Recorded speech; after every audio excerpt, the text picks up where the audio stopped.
السلام علیکم ورحمۃ اللہ وبرکاتہ نحمده ونصلی علی رسوله الکریم رب اشرح لی صدری ویسر لی امری واحلل عقدۃ من لسانی یفقهوا قولی رب زدنا علما اللهم انا نسألك علما نافعا ورزقا واسعا وقلبا شاکرا ولسانا ذاکرا وعملا متقبلا آمین یا رب العالمین۔ تفسیر سورۃ المؤمن آیت نمبر 60 سے 68 تک۔ اعوذ باللہ من الشیطان الرجیم وقال ربکم ادعونی استجب لکم ان الذین یستکبرون عن عبادتی سیدخلون جہنم داخرین۔ اور تمہارے رب نے کہا ہے تم مجھے پکارو میں تمہاری دعائیں قبول کروں گا، بلا شبہ جو لوگ میری عبادت سے سرکشی کرتے ہیں وہ عن قریب ذلیل و خوار ہو کر جہنم میں داخل ہوں گے۔ یہ بھی اللہ تبارک و تعالیٰ کا فضل و کرم ہے کہ اس نے اپنے بندوں کو دعا کا حکم دیا اور پھر اس کی قبولیت کا ذمہ بھی لیا، جیسا کہ امام سفیان ثوری رحمہ اللہ کہا کرتے تھے، اے وہ ذات پاک جسے اپنے بندوں میں سب سے زیادہ محبوب وہ ہے جو اسی سے مانگے اور کثرت سے مانگے، اور وہ ذات پاک جس کو اپنے بندوں میں سب سے زیادہ ناپسند وہ ہے جو اس سے نہ مانگے، اور اے رب تیرے سوا ایسا اور کوئی نہیں جو بے نیاز ہو اور نہ مانگے۔ اسی مفہوم کو شاعر نے اس طرح بیان کیا ہے، اللہ یغضب ان ترکت سؤالہ، اللہ یغضب ان ترکت سؤالہ وبنی آدم حین یسأل یغضب، وبنی آدم حین یسأل یغضب۔ اگر تو اللہ تعالیٰ سے مانگنا چھوڑ دے گا تو وہ ناراض ہوتا ہے، جبکہ آدم کے بیٹے سے جب مانگا جائے تو وہ ناراض ہوتا ہے۔ اس آیت سے صاف طور پر معلوم ہوتا ہے کہ دعا یا کسی کو حاجت روائی اور مشکل کشائی کے لیے پکارنا اور عبادت ہم معنی الفاظ ہیں۔ اس آیت کے پہلے جملے میں اللہ تعالیٰ نے فرمایا کہ مجھے پکارا کرو، میں تمہاری پکار کو قبول کرتا ہوں، اور دوسرے جملے میں فرمایا کہ جو لوگ میری عبادت سے تکبر کرتے ہیں، جو اس آیت پر واضح دلیل ہے کہ دعا اور عبادت ایک ہی چیز ہے۔ پھر اس مفہوم کی تائید احادیث صحیحہ سے بھی ہو جاتی ہے۔ آپ صلی اللہ علیہ وسلم نے فرمایا الدعاء هو العبادہ، یعنی دعا اصل عبادت ہے، یعنی پکارنا اصل عبادت ہے۔ اور ایک مرتبہ یوں بھی فرمایا الدعاء مخ العبادہ، یعنی دعا ہی عبادت کا مغز یعنی اصل عبادت ہے۔ ترمذی ابواب التفسیر، اس آیت کی تفسیر میں ترمذی میں یہ لکھا ہوا ہے، لیکن بعض علماء کہتے ہیں کہ دعا مخ العبادہ، یہ حدیث جو ہے ضعیف ہے، واللہ اعلم۔ اب ہم یہ دیکھیں گے کہ دعا عبادت کیسے ہے۔ دعا کرنے والا دعا اس وقت کرتا ہے جب کسی چیز کے حصول یا کسی مصیبت کے دور کرنے کے ظاہری اسباب مفقود ہوں، اور جس کو پکارتا ہے وہ یہ سمجھ کر پکارتا ہے کہ وہ جہاں کہیں بھی ہے میری پکار کو سن رہا ہے، اور ساتھ ہی یہ عقیدہ بھی رکھتا ہے کہ اس کا باطنی اسباب پر اتنا تصرف ضرور ہے کہ وہ میری تکلیف کو دور کر سکتا ہے یا میری حاجت پوری کر سکتا ہے۔ گویا پکاری جانے والی ہستی کا ایک تو عالم الغیب اور سمیع بصیر ہونا ضروری ہوا، اور یہ صفت اللہ تعالیٰ کے سوا کسی کی نہیں ہو سکتی۔ دوسرے، جب تک اسباب کائنات میں اس کا تصرف تسلیم نہ کیا جائے، اس سے دعا کرنا ایک فعل عبث قرار پاتا ہے، گویا اللہ تعالیٰ کی مخصوص صفات کو کسی دوسری ہستی میں تسلیم کرنا، اسے اللہ تعالیٰ کا ہمسر یا شریک سمجھنا ہے، اور یہی چیز عین شرک ہے۔ اور جس شخص نے اللہ کے علاوہ کسی دوسری ہستی کو معبود کا یہ مقام دے دیا تو وہ اس کے مقابلے میں از خود بندگی کے مقام پر اتر آیا، گویا پکاری جانے والی ہستی اس کی معبود بن گئی، اور یہ پکارنے والا جو ہے عبادت گزار بن گیا اور اس کی پکار عین عبادت ہوئی۔ واضح رہے کہ انسان اللہ سے دعا کرتا ہے اور وہ کبھی قبول ہوتی ہے اور کبھی نہیں ہوتی، کبھی بہت مدت کے بعد جا کر قبول ہو جاتی ہے۔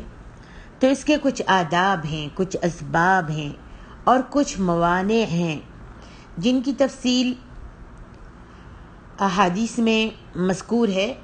یہاں صرف یہ بات ذہن نشین کرانا مطلوب ہے کہ دعا قبول نہ بھی ہو تو بھی اس کا بہت فائدہ ہے، کیونکہ دعا بذات خود عبادت ہے، اور جتنی دیر اس نے دعا مانگنے میں لگائی وہ مدت گویا اس نے اللہ کی عبادت ہی میں گزاری۔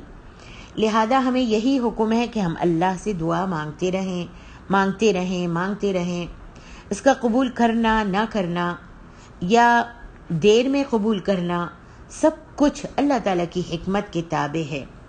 دوسری بات جو اس آیت سے معلوم ہوتی ہے وہ یہ ہے کہ اللہ سے مانگنا اور مانگتے رہنا عین تقاضائے بندگی ہے، اور جو شخص اللہ سے نہیں مانگتا تو یہ بات عبادت سے انکار یا تکبر کی علامت ہے۔ بالفاظ دیگر اللہ تعالیٰ مانگنے سے خوش اور نہ مانگنے سے ناراض ہوتا ہے، اور یہ سب مفہوم عبادت کے لفظ میں شامل ہیں۔ اللہ تعالیٰ آگے فرماتے ہیں سیدخلون جہنم داخرین، ان قریب ذلیل و خوار ہو کر جہنم میں داخل ہوگا۔ یہ ان کے تکبر کی سزا ہوگی جو اللہ تعالیٰ کو سے نہیں مانگتے اور اس سے مایوس ہو جاتے ہیں۔ قیامت کے دن خوب ان کو عذاب ہوگا، ذلت اور رسوائی کے ساتھ ان کو جہنم میں اللہ رب العالمین پھینک دیں گے۔ فرمایا ان الذین یستکبرون عن عبادتی، بے شک جو لوگ میری عبادت سے تکبر کرتے ہیں، یعنی مجھ سے دعا کرنے اور میری توحید سے کتراتے ہیں، سیدخلون جہنم داخرین، ان قریب وہ جہنم میں ذلیل ہو کر داخل ہوں گے۔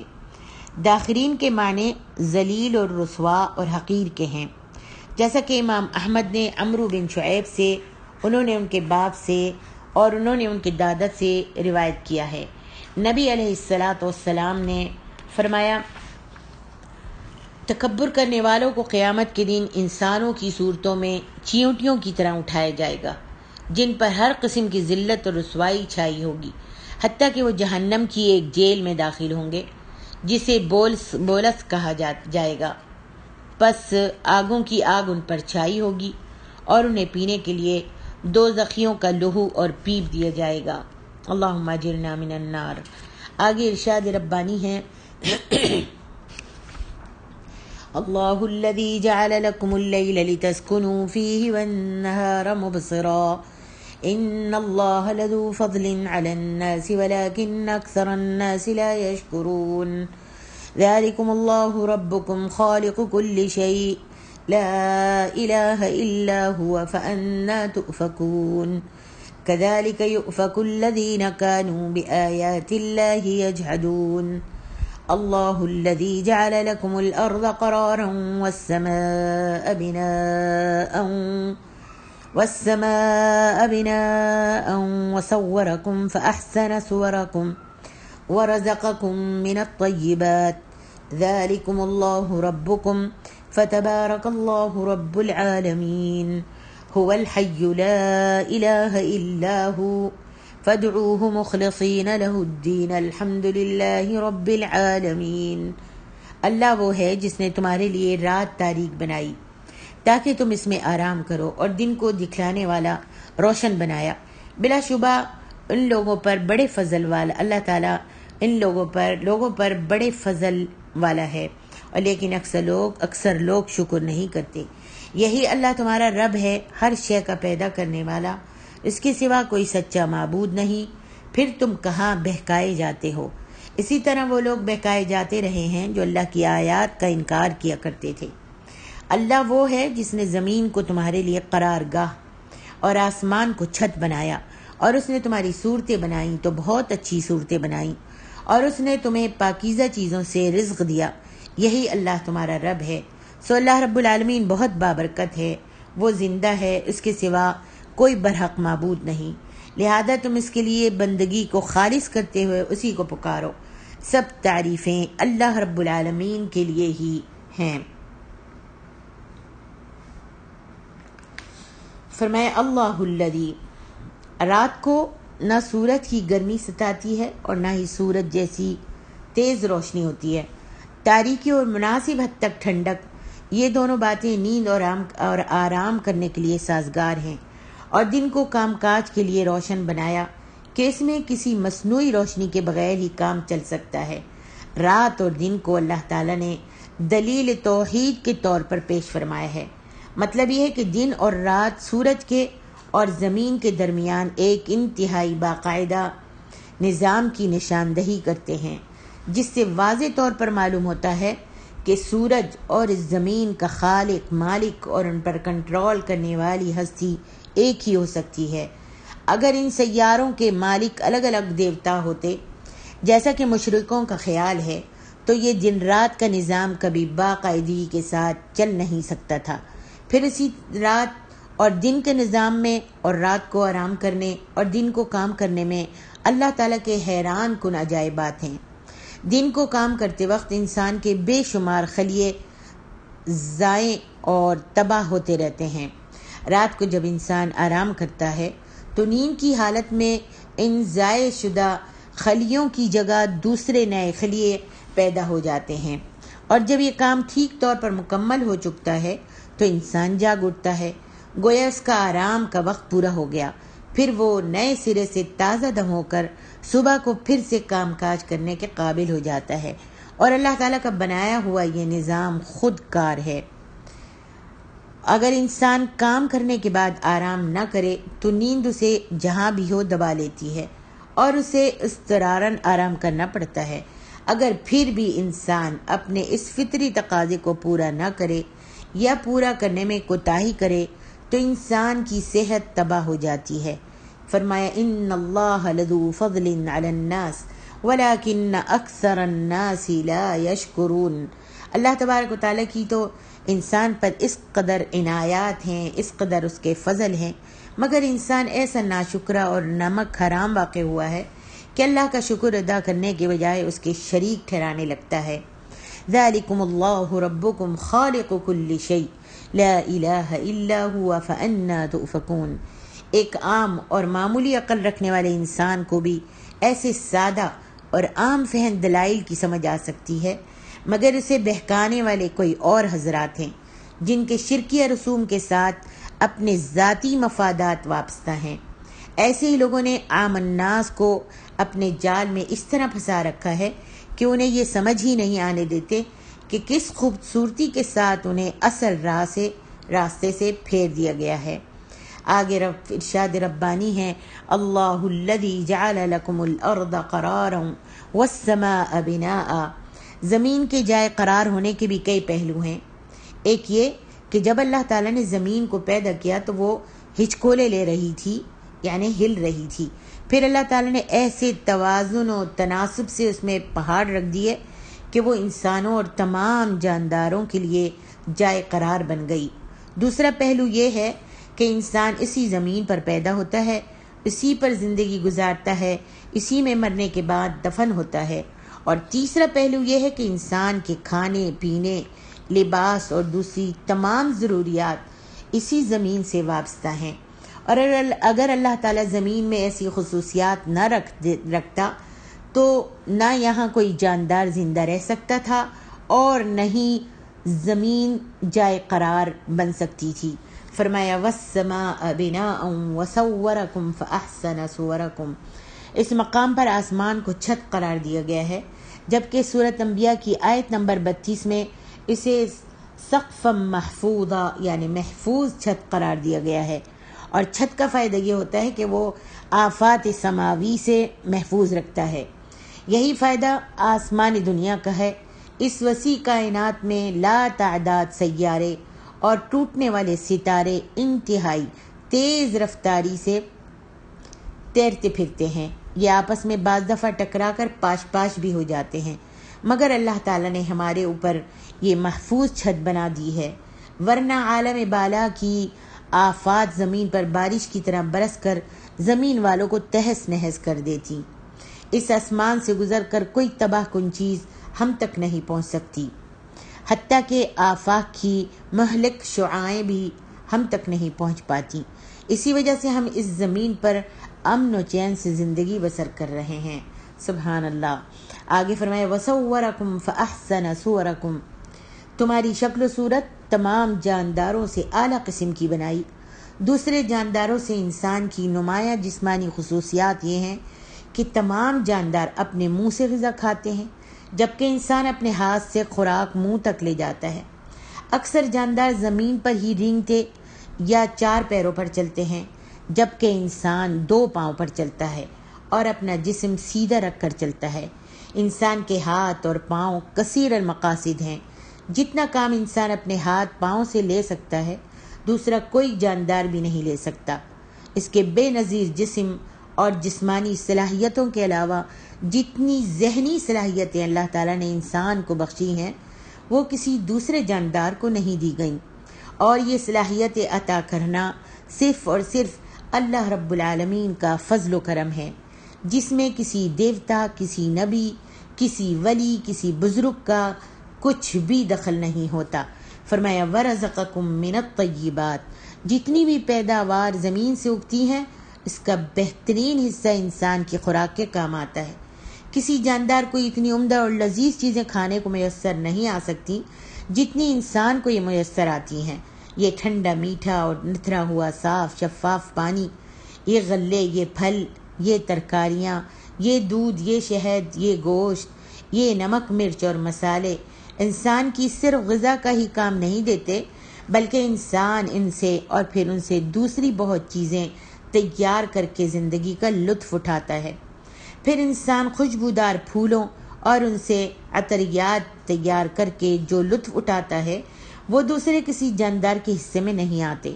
یہ ساری چیزیں آخر کس نے اتنی فراوانی کے ساتھ زمین پر پیدا کی ہیں، اور کس نے یہ انتظام کیا ہے کہ غذا کے یہ بے حساب خزانے زمین سے پے در پہ نکلتے چلے آتے ہیں، اور ان میں کبھی انقطاع واقع نہیں ہوتا، کبھی کم نہیں ہوتا۔ اگر اللہ تعالیٰ تمہارے پاکیزہ رزق کا یہ انتظام نہ کرتا تو تم خود سوچ لو کہ تمہاری زندگی کیسی بے کیف ہوتی۔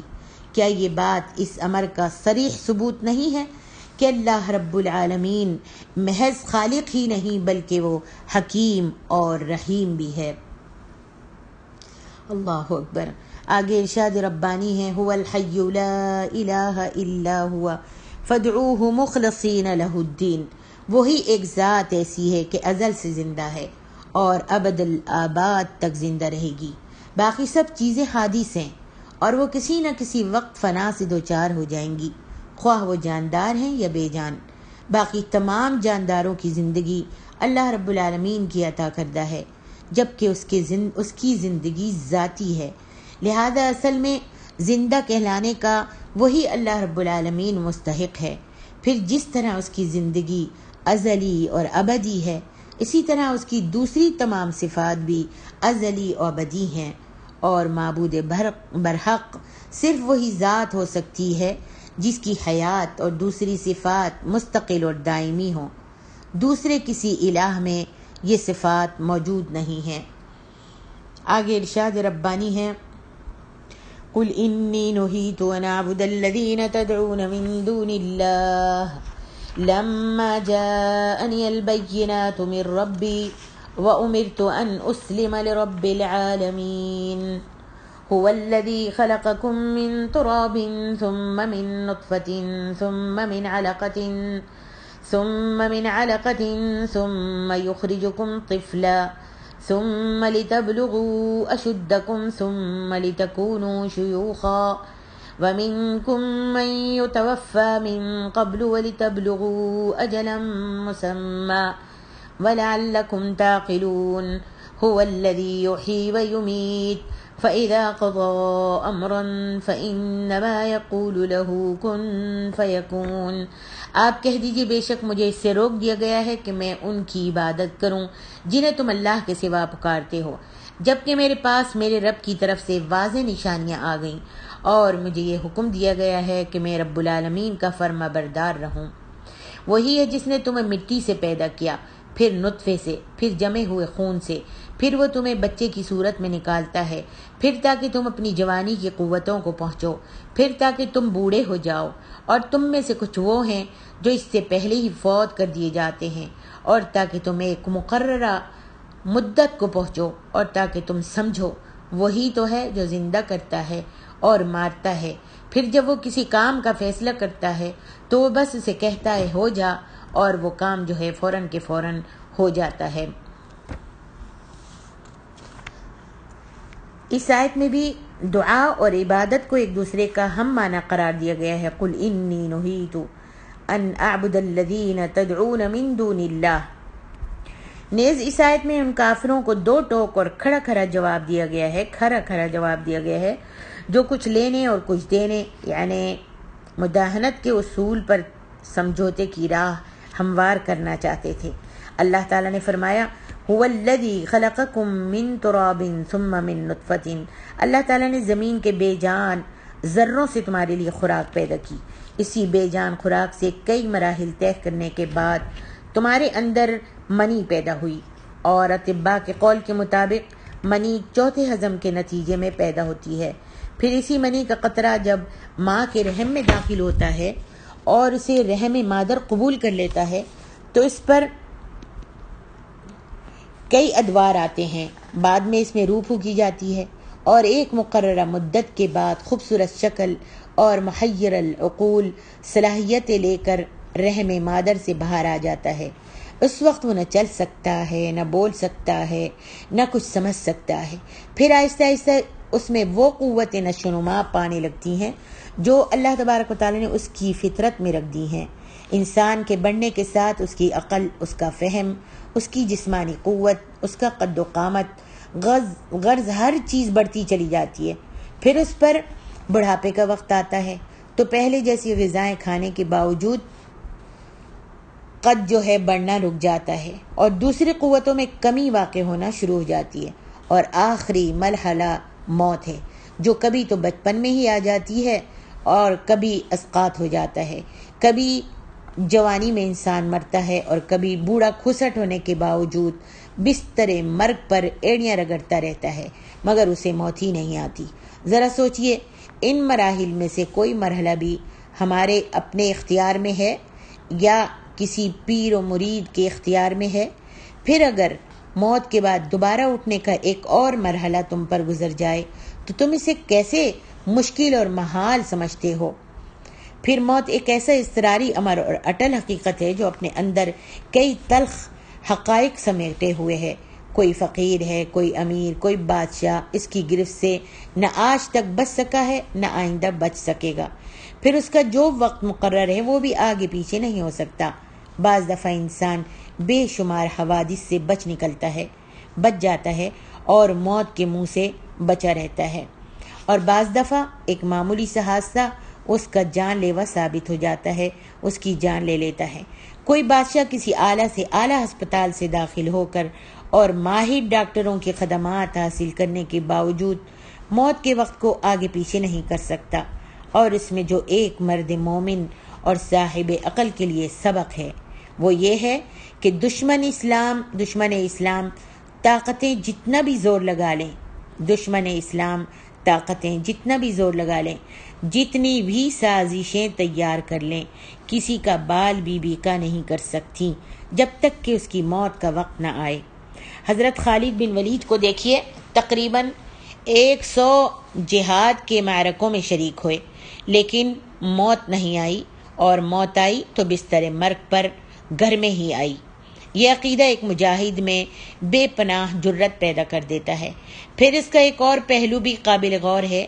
ایک خطہ زمین جس میں ایک ہی قسم کا بیج ڈالا جاتا ہے، ایک زمین میں ایک ہی قسم کا بیج ڈالا جائے، سیراب ایک ہی طرح کے پانی سے ہو، موسم اور آب و ہوا ایک ہی جیسی ہو، نگہداشت ایک ہی جیسی ہوتی ہے، اس خطہ زمین کے سارے پودے تقریباً ایک ہی جیسی پرورش اور زندگی پاتے ہیں، مگر ایک ہی والدین کے 6 بچے جن کی خوراک ایک، آب و ہوا ایک، گھر ایک، ماں باپ ایک، لیکن عمریں سب کی جدا جدا ہوتی ہیں۔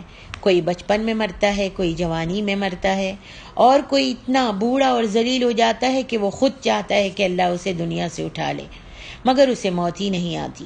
کیا یہ سب باتیں اس حقیقت کی نشاندہی نہیں کرتی کہ کوئی قادر مطلق ہستی ہماری موت و حیات پر حکمران ہے؟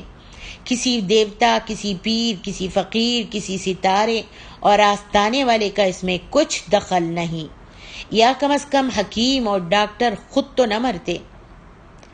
ہر کسی کی بے بسی ایک جیسی ہے، تو ایسے بے بسوں کو عبادت کا مستحق کیسے قرار دیا جا سکتا ہے؟ کیسے ان کی عبادت کی جا سکتی ہے؟ کیسے ان کو اٹھتے بیٹھتے پکارا جا سکتا ہے؟ اور کتنے نادان ہیں وہ لوگ جو اللہ کے سوا دوسروں کی خدائی تسلیم کرتے ہیں۔ اللہ تعالی ہم سب کو محفوظ رکھے۔ یہاں پر فرمایا فَإِذَا قَضَى أَمْرًا فَإِنَّمَا يَقُولُ لَهُ كُن فَيَكُونُ۔